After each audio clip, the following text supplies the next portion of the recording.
जाया करो, एक नाम याद रखा करो। और चीज अगर वैसे भूल जाते हो तो भी अच्छी बात है, और नहीं तो जानबूझ के भूल जाया करो दुनियादारी की चीजों को।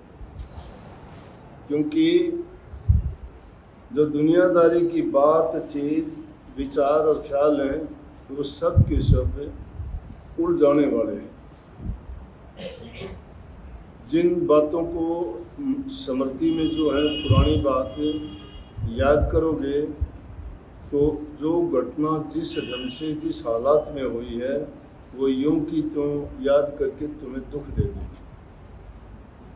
तो इसलिए उन बातों को भलाई भूल जाने में होती है, उनको भूल जाया करो। बुरी बात को भूल जाना चाहिए और अच्छी बात को याद करना नहीं, बार बार याद करना चाहिए।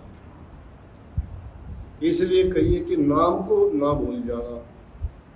नाम को ना भूल जाना का मतलब उससे कैसे बचें भूल जाने से। उसके लिए संतों ने पहला जो नियम था वो बता दिया कि नाम का सिमरण करो। नाम का सिमरण करो। सिमरण करने का मतलब बार बार उस नाम को दोहराते रहो। जिस चीज को बार बार दोहराओगे, बार बार दोहराने से नंबर एक तो वो तुम्हें पक्का हो जाएगा, उसमें भूल नहीं पड़ेगी कभी। दूसरी चीज, बार बार करने से उसकी जो वास्तविकता है वो प्रकट हो जाएगी। जिस प्रकार से लकड़ी के अंदर अग्नि छुपी हुई है और एक देखोगे तो लकड़ी में अग्नि दिखाई नहीं देती, वैसे अगर कोशिश करोगे वो अग्नि नहीं हमें मिल सकती। लेकिन एक लकड़ी से दूसरी लकड़ी को बार बार रगड़ते जाओ, रगड़ते जाओ, रगड़ते जाओ, अग्नि प्रकट हो जाए। उसके अंदर अग्नि है, लेकिन वो कैसे मिली? बार बार रगड़ने से।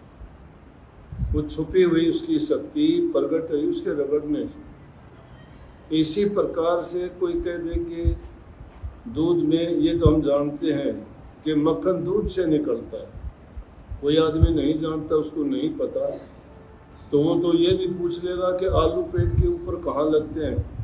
आलू पेड़ पर नहीं लगते, ज़मीन में लगते हैं। कोई कहते गाजर कहाँ लगती हैं, गाजर और मूली भी ज़मीन में लगती हैं। लेकिन जानकारी जिस चीज़ की हो वो अलग चीज़ है, लेकिन उसकी वास्तविकता को खोजने के लिए, जैसे दूध के लिए भी कह दिया जाए दूध में मक्खन है, कैसे निकालोगे? दूध में हाथ मार के कह दोगे नहीं है, लेकिन उसका भी एक तरीका है। और संतों ने बहुधा ये उदाहरण इसीलिए सत्संगियों के वास्ते बहुत तसल्ली के साथ, यकीन के साथ बताए हैं, बहुत ही सुलभ और आसान करके, ताकि भोले से भोला जीव भी उसको समझ सके। कि उस दूध को गर्म करोगे, जमाओगे, फिर उसको रिड़कोगे, फिर उसमें मक्खन निकलेगा। और मक्खन को भी उसको गर्म करके लस्सी, पानी, जो भी उसमें दूसरे तत्व होंगे अलग कर दोगे और निखालस घी प्रकट हो जाएगा। इसी प्रकार से हमारे अंदर वो प्रभु की शक्ति व्यापक है। लेकिन अगर यूं देखने से, या नास्तिक लोग कोई कह दे कि दिखा हमें कहाँ है परमात्मा, दिखाओ कहाँ है, तो वो परमात्मा भी हमारे अंदर उसी प्रकार से रमे हुआ है जिस प्रकार से तिलों में तेल है, लकड़ी में आग है, दूध में घी है। लेकिन मिलेगा कैसे? मंथन करने से, उसको बार बार रगड़ने से। बार बार रगड़ना है, नाम का सुमन करना, मंथन करना है, ध्यान का करना। जब ध्यान करोगे एकाग्र चित्त होके, बाहर की चीज़ों का ध्यान हटा के अंतर में, जब इन संसारी चीज़ों को मैंने कहा कि भूल जाओ, अगर ये नहीं भूलोगे, एकांत में जब जाओगे, नाम तो भूल गया तो वो चीज़ें याद आएंगी। अगर नाम याद है तो उन चीज़ों को भूल जाओगे। इसलिए उस नाम का सुमन पहली पैड़ी है। प्रथम सीढ़ी भक्ति करने की साधना करने की, मन को एकाग्र करने की है नाम का सुमन करना, चिंतन करना और मनन करना। ये 3 अवस्थाएं हैं। चिंतन करना चेतनता दिलाता है, मनन करना उसको याद करना है, और सुमन करना उसको बार बार जिह्वा से या कंठ से अंदर में बिना सुनाए किसी को उसको याद करते रहना है, सुमन करते रहना है। और जब सुमन करते करते आगे जब बढ़ते चले जाओगे तो उसी नाम की 3 अवस्थाएं बन जाएंगी। पहला जो होगा वो जाप होगा। जाप करने में तुम्हें प्रयास करना पड़ेगा। वही जाप करते करते समय बीतता चला जाएगा, करते करते तुम्हारा जिसमें पूरा मन लग जाएगा, एकाग्रचित हो जाओगे। जब भी तुम एकांत का समय होगा, ध्यान का समय होगा, या जब भी चाहोगे कि हम अब अभ्यास करें, तो उस टाइम में जब टाइम आएगा अपने आप ही वो नाम का सुमन शुरू हो जाएगा। बल्कि कई बार तो ऐसा होगा, काम करते रहोगे, सुमन होता रहेगा, दूसरे लोग आसपास की बात करते रहेंगे, आप वो बात भी सुनते रहोगे, आपका वो काम भी चलता रहेगा। वो जाप अजपा बन जाएगा। अजपा जाप जो तुम्हें बिना याद किए, बिना सुमरे भी वो जाप होता रहे। तीसरा है अनहद। वो अनहद का ये है कि इन जो शरीर से जो हमारे अंग हैं उनसे याद करने, जिह्वा से जैसे होठ कंठ को छोड़ के, और उसको याद ना करके भी अजपा जाप से भी आगे की जो अवस्था होगी, तो जब भी खड़े रहोगे, बैठे रहोगे, सोते रहोगे, स्वप्न होगा, जागता रहेगा, जो जो मन घड़ी की सुइयों की तरह जैसे चलता है दिल हमारा, उसी प्रकार से वो नाम भी उन सुइयों की तरह से अपने आप उसका नाम का सुमन होता रहे। उसको कबीर साहब ने इसीलिए कही कि जाप मरे, अजपा मरे, अनहद भी मर जा। ये तीनों की तीनों अवस्थाएं जब खत्म हो जाती हैं, ये सूरत अपने आप उस अवस्था में चली जाती है जहाँ जाके इसको शांति मिलती है, जहाँ जाने के बाद में एक दुनियादारी की बातों से, उन बेकार के ख्यालात से, मन में उठने वाले जो भी गुनाह हैं उनसे बच के सिर्फ नाम को ही याद करें। इसलिए कही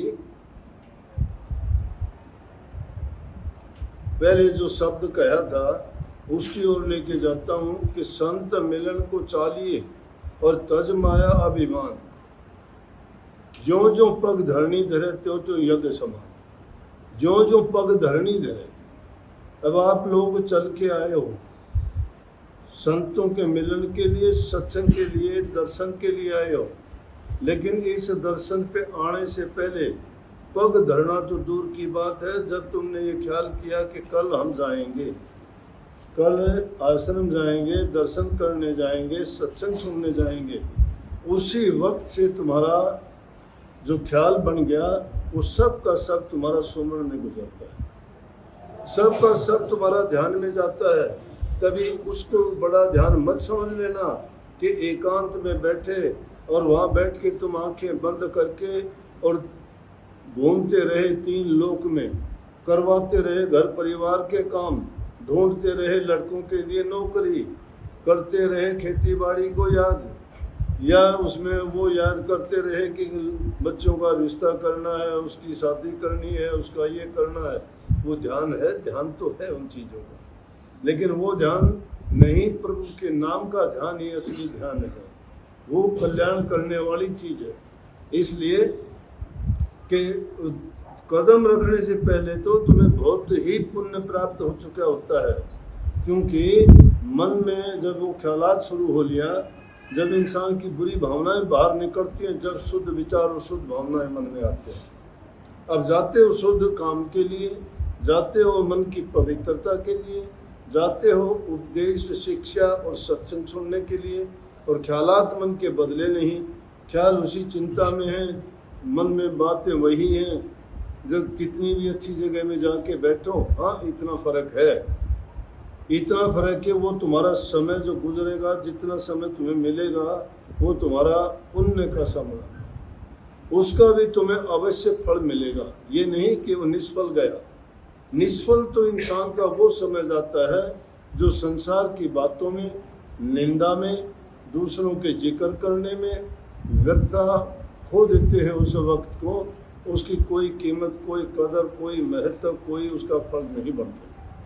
फल तो उसका बनेगा वो घड़ी शुभ जानो, वो दिन अच्छा जानो, जिस दिन गुरु के दर्शन होते हैं, जिस दिन तुम्हें सत्संग सुनने को मिलता है, जिस दिन तुम गुरु दरबार में जाते हो। क्योंकि शुभ घड़ी वही होती है जब हमें किसी महापुरुष के दर्शन हो, नहीं तो इंसान पास में रहता भी नहीं कर सकता।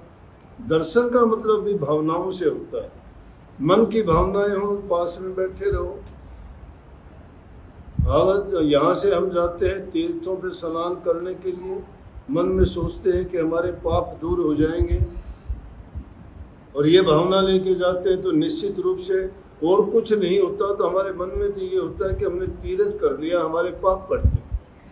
लेकिन ये नहीं सोचते जो बेचारे मेंढक, मछली, मगरमच्छ इनका जीवन भोगते हैं, वो उसी पवित्र जल में न रहते हैं, उनका जीवन क्यों नहीं बदलता। इसी प्रकार से रात दिन पास पड़े रहने से कुछ नहीं बनता इंसान का। भावना जब शुद्ध नहीं है, विचार उसके अच्छे नहीं है, तो उसके मन में तो जो ईर्ष्या है, बुरे ख्यालात हैं, सोच उसकी नकारात्मक है, तो शैतानी शक्तियां कब्जा कर लेती हैं उसके मन पर। और जब शैतानी शक्तियां किसी की बुद्धि पर बैठ जाती हैं, उसको अच्छा कभी नहीं सोचने देती। जिसको काल की शक्तियां कहते हैं, उर्दू में उसको शैतानी शक्तियां कह देते हैं, कोई अलग बात नहीं है।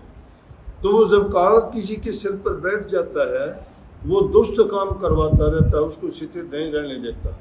नई से नई, बुरी से बुरी उसके मन में ख्यालात वही घुड़ते रहेंगे, वही जहर बढ़ता रहेगा। उसके लिए भी संतों ने अलग अलग कितनी बात कही है। वो कहते हैं कि तुम अगर सांप को कितना भी दूध पिलाओगे, क्या सोचते हो वो अमृत रूपी दूध पीने के बाद क्या उस अमृत बना देगा उसका?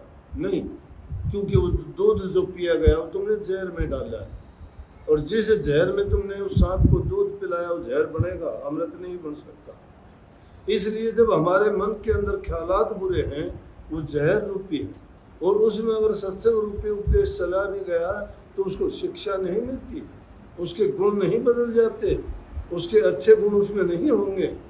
उसके लिए वही ख्यालात भी उसके जो अच्छे जाएंगे वो भी उसको नेगेटिव और बुरे होंगे। नेगेटिविटी बढ़ती चली जाएगी, नकारात्मक शक्तियाँ जो काल की शक्तियाँ हैं उसको कब्जा करके उसको गलत तरीके पे लगाएंगे। इसलिए संतों के मिलने के लिए जाते हो, अपने शुद्ध मन करके, पवित्र भावना करके, अपने ख्यालात को ऊंचा, सच्चा और सुच्चा करके जाओ। सच्चा और सुच्चा क्या है? सुच्चा वो है जिसमें किसी की दखल ना हो। सच्चा जो सत्य है वो, उसमें मिलोनी नहीं होनी चाहिए किसी चीज़ की। अगर मिलोनी है तो सच कहाँ है? झूठ है वो, तो कपट है वो। इसलिए उस कपट से बच के अच्छी बातों को संग्रह अपने हृदय में, अच्छे विचार लेके जाओ। अच्छी सोच जिस दिन तुम ख्याल भी कर लोगे, उसी समय से तुम्हारा जीवन बदलना शुरू हो जाएगा, तुम्हारे अच्छे दिन आने शुरू हो जाएंगे, तुम्हारी वो शुभ घड़ी शुरू हो जाएगी जब भी तुम उस बारे में सोचोगे या उस काम के लिए चलोगे। अरे जो चीज़ मुख से कभी बोलती नहीं है, पत्थर को पूजते हो, पानी में स्नान करने जाते हो, यज्ञ हवन करते हो, तो तुम्हें उनसे भी तुम अपने मन की भावनाओं से, शक्ति तुम्हारे अंदर में छिपी हुई है, वहाँ भी तुम सोचते हो कि मुझे फल ये देंगे, वो फल नहीं देते, मन से ही मान लेते हो। तो मन के मानने से ही सब कुछ मिलता है। तो अपने मन को पहले ये तो मना लीजिए कि आप जिससे मिलने के लिए जा रहे हो उससे तुम्हें क्या मिलेगा। जब तुम्हें उससे कुछ मिलने की उम्मीद नहीं है तो क्यों जाते हो वहाँ पे? और ये उम्मीद लेके जाते हो हमें सब कुछ मिलेगा और सब कुछ हमारा होगा, तो वहाँ सब कुछ मिले भी। यहाँ एक लड़की लगभग रोजाना आ जाती मुंडाल से। मैंने 2-3 दिन लगातार देखा। मैं ऐसे देखता हूँ तो बोल देता हूँ, मैं निगाह करता रहता हूँ हर आदमी की, सारी स्क्रीनिंग करता हूँ कौन कैसा होगा, कब आए थे, कितने दिन हो गए। तो उस लड़की से मैं कहने लगा तू रोजाना क्यों आती है? सत्संग से प्यार है, पर बहुत अच्छी बात है, आओ सत्संग में। लेकिन उस सत्संग को तमाशा ना बढ़ाओ। सत्संग का नाम लेके तुम रोजाना घर से चल देते हो, किराया लगता है, यहाँ भी सेवा तुम देते होगे, घर वाले परेशान हो जाते हैं कि इसका अच्छा सत्संग हुआ कि ले रोजाना घर से अब भाग लेती है। तो उस बात को लेके घरों में झगड़ा होता है। क्यों? कि जब घर वालों का वो वचन नहीं मानते, घर परिवार में अशांति हो जाती है, फिर किस चीज़ का भजन, कौन सत्संग और क्या दर्शन का लाभ होगा उसको। लेकिन अगर घर में प्रेम है, शांति है, तो रोजाना आओ, कोई मना ही नहीं है। अच्छे काम के लिए कोई मना नहीं करता। लेकिन मैं जब देख लेता हूँ तो मुझे पता है अपने समाज के हालात की कि ये बहनें आ जाती हैं, किसी का घरवाला शराब पीने वाला होता है, किसी के और दुष्ट विचार होते हैं, तो उनकी आपस में तकरार होती रहती है। 5-10% ऐसे केस आते हैं रोजाना। तो उनको जाने के बाद में दुख झेलना पड़ता है अनेक प्रकार की। वो फिर शिकायत करती है। मैं उससे कहने लगा, भाई आप रोजाना क्यों आती हो? बोला जी दर्शन करने को मन करता है, मन मानता ही नहीं। अच्छी बात है, तुम्हारे घर वाले दुखी होते होंगे। बोले जी मेरा घर वाला आया हुआ। मैं बोला तेरा घर वाला तुझे कुछ कहता नहीं? बोले घर वाला मेरा साथ आया है। मैं कहाँ बुलाई हो? मैं बुला के उससे पूछने लगा, क्यों भैया रोजाना आती है तो इसको मना क्यों नहीं करता? बोला जी हमारा तो सब कुछ बना ही सत्संग से है, हमारा तो बना ही सब कुछ सत्संग से है। जिन लोगों की ये भावना है उनका सत्संग से बनता है, क्योंकि इंसान उन बुराइयों को छोड़ के सच्चाई के मार्ग पर चलेगा तो प्रभु उनके कोई किसी चीज़ की कमी नहीं रखेगा। अब घर का आदमी तो आ जाता है, उनका बच्चा कोई सत्संग को जानता ही नहीं है, क्या करेंगे वो लोग? उनको सत्संग का लाभ मिल गया क्या? अरे तुम अपने संतान को नहीं संभाल पाए, तुम उनको ये नहीं बता पाए कि सत्संग में जाया करो, सत्संग से लाभ मिलेगा। ये तो भागी तो ये बच्चे हैं छोटे छोटे, हम तो कोसते हैं अपनी जिंदगी को कि हम इतनी उम्र घुमाने के बाद गुरु की शरण में आए, लेकिन फिर अपने भाग्य को सराहते हैं कि कम से कम उस उम्र में भी आगे तो भी हमने अपना जीवन बढ़ा लिया। लेकिन अपना जीवन बढ़ाने से कुछ नहीं। अगर घर के बच्चों के तुम्हारे विचार नहीं सुधरे तो तुम कुछ नहीं हो। इसका मतलब ये है, तुम्हारे बच्चे अगर उस लाइन में नहीं है, जिनको चाव नहीं है सत्संग का, जिनको नाम का पता ही नहीं है सत्संग क्या है, तो उनका तो और ही कुछ लालच है। वो सत्संग को तो जब जानते हैं, जिसके माँ बाप जो काम करते हैं वो उनके बच्चे अपने आप वो काम करना सीख जाते हैं। किसान का लड़का किसानी सीख जाता है, बिजनेसमैन का बच्चा बिजनेस करना सीख जाता है, दुकानदार का लड़का दुकानदारी करना सीख जाता है, मिस्त्री का लड़का मिस्त्री बन जाता है। तो फिर सत्संगियों के बच्चे सत्संगी क्यों नहीं बनते? इसका मतलब उसके विचार नहीं सुधरे। उनके लिए सत्संग क्या काम करेगा? अपने आप प्रकट हो जाते हैं। तो उन लोगों का ये जाहिर है कि ना वो नाम को जाने हैं, ना वो सत्संग को जाने हैं, ना वो दर्शन को जाने। अगर उन चीज़ों को कोई समझ लेगा तब कही है कि सत्संग में तो एक कदम रखोगे तो यज्ञ के समान हो जाता है। उसी टाइम से विचार सुधरने शुरू हो जाते हैं, उसी टाइम से तुम्हारा शुभ दिन, शुभ घड़ी, शुभ अवसर सारे शुरुआत वहाँ से हो जाती है। अच्छे काम के लिए जाते हो तुम। बुरे से बुरे आदमी को, कोई शराबी को, कोई झूठे को, कोई और बुरी आदत वाले को लेके आते हो कि जी ये ऐसा करता है, ये नशा करता है, ये घर में नहीं रहता है, और वो उस आदमी को लेके आते और उनका जीवन ऐसा बदल जाता है कि सत्संग में आके, संतों की शरण में आके बड़े बड़े डाकू, चोर, ठग, लुटेरे भी ऐसे पवित्र रूप बनी कि उनके नाम लिए जाते हैं आज तक। और वो ऐसे पक्के और सच्चे बने कि उन्होंने अपना जीवन ही सुधार लिया, मुड़ के अपना घर नहीं देखा, दुनिया नहीं देखी। जब सत्संग के वचन इतने अच्छे होते हैं, अब उस सुमरण की ओर तो जब जाओगे, जब तुम्हारा सुधार होगा, घरों में कोई विचार और ख्यालात होंगे। घरों में मियाँ बीवी का झगड़ा होता है, भाई भाई का झगड़ा होता है, बहन भाई का है, पति पत्नी का है, एक दूसरे का कहा नहीं मानते, जहाँ आपस में प्यार मोहब्बत नहीं है, एक दूसरे की कदर नहीं करते हैं, दुखी गरीब की सहायता नहीं करते हैं, परहित परोपकार को क्या समझेंगे? सत्संगी हृदय जिसका हो जाता है वो अपने मन से नहीं, वो तो रूहानी काम जब शुरू हो जाता है, उसकी रूह जो काम जितनी पवित्र है उतने ही पवित्र काम करना भी चाहता है। रूह इस काल की और माया की गुलाम नहीं है। रूह तो सत्य पुरुष की अंश है और सत्य पुरुष में कोई दोष नहीं है, वो दोष रहित है। तो इसको दोष मुक्त करने के लिए पहले संसारी दोषों से मुक्त कराओ। तुम मुक्ति चाहते हो जन्म मरण से, जन्म मरण की मुक्ति इतनी आसान नहीं है भाई। तुम्हारी मुक्ति तो नहीं हुई इन बुराइयों से भी, जो तुमने ही लगाई है, किसी और ने नहीं लगाई, तुमने खुद उनको अपनाया है। उस दलदल में धसे हुए आदमी वो क्या भक्ति करे। स्वामी जी महाराज ने बड़ी कमाल की बात कही है, एक कदम कदम पर इस जीव के लिए। और वो आदमी ना गुरु का है, ना पीर का है, ना नाम का है, ना सत्संग का। उनके लिए कहा कि गुरु से द्रोघात जो रखता, गुरु को मानस रूप समझता, सो जीव जानो अपघाती और उन संकाल करे उत्पात। गुरु नहीं करेगा, उनके संग काल उत्पात करेगा। काल उत्पात उन्हीं को खराब कर देगा। गुरु नहीं करता किसी को, नहीं।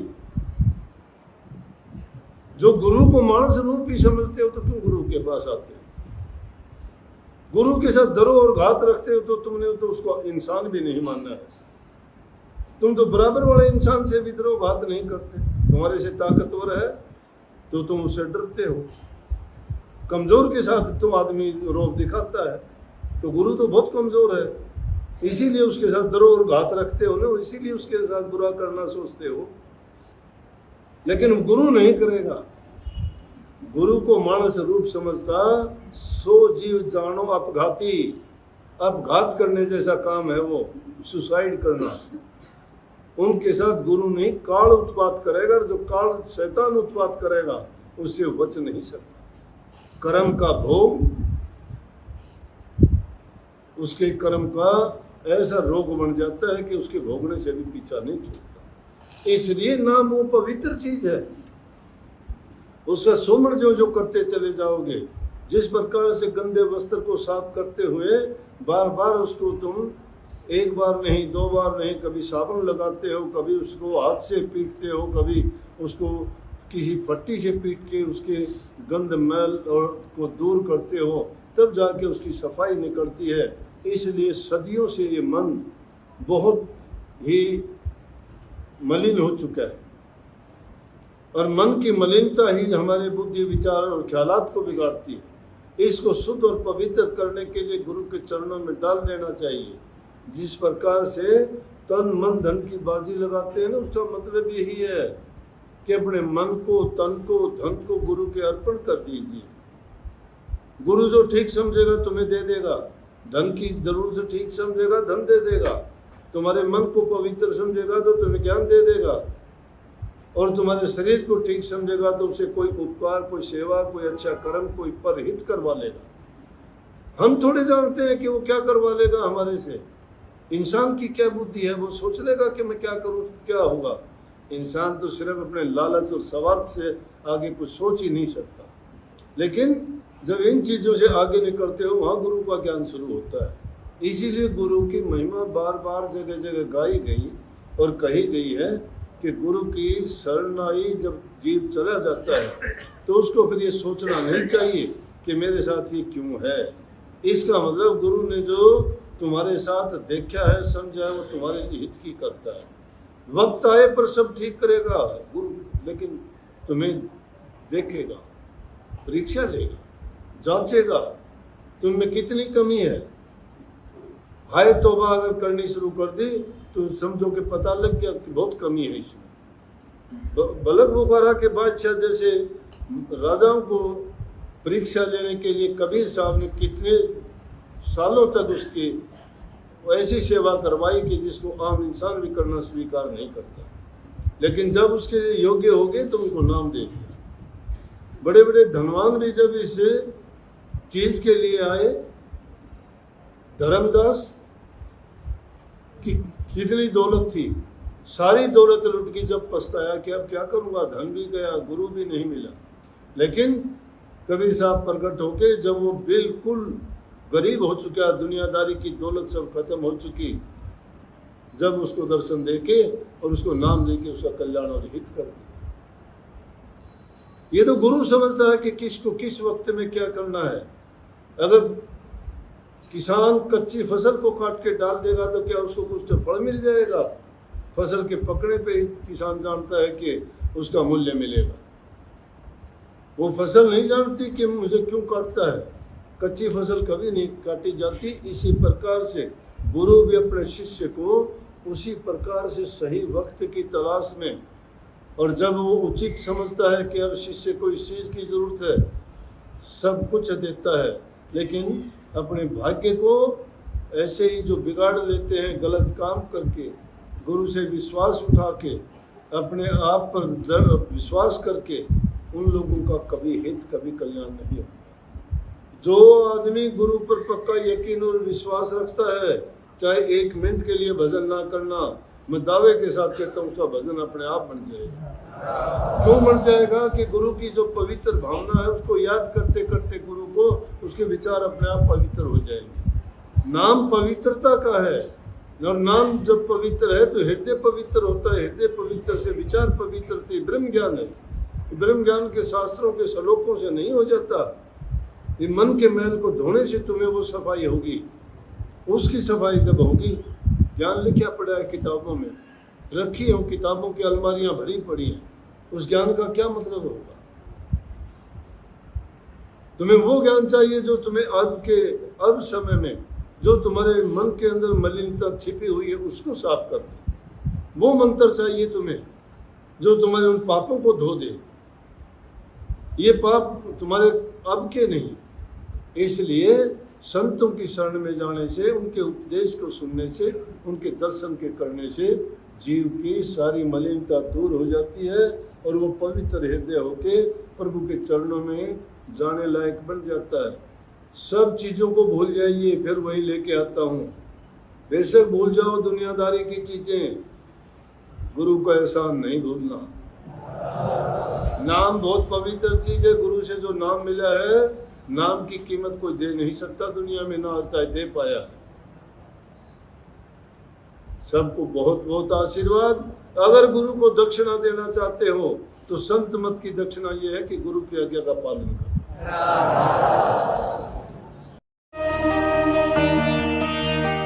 आप हमारे संत वाणी चैनल को सब्सक्राइब करें, वीडियो को लाइक करें, शेयर करें और हाँ, बेल आइकन पर क्लिक करना बिल्कुल ना भूलें।